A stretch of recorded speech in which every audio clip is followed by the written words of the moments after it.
Police in the Kavango West Region say the investigation is complete and 5 suspects, including a nurse, were arrested and charged with fraud. It is alleged that a foreign doctor who had since left the country and a nurse were paid to fraudulently diagnose people as disabled at the Nankudu hospital.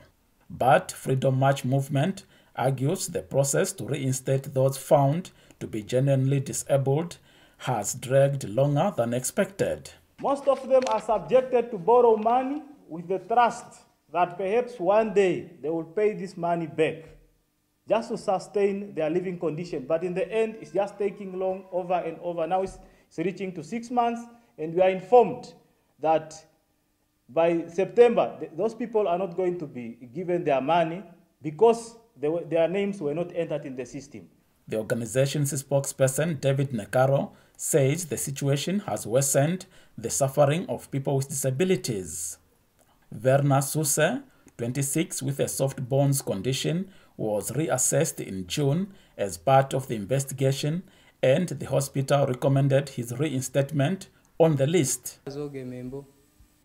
It is very difficult. Life here is very difficult, especially for being hungry every day. I'm unable to go out to look for jobs where I can sustain my siblings because of this condition. This is how we are suffering. Johanna Sikongo has never worked since birth and started receiving the grant in year 2000 until it was abruptly stopped. Her mother and caregiver, Rebecca Parata, says Johanna soils her clothes as she cannot undress herself when nature calls. Her legs cannot part from one another. When you carry her on your back, she will be like that.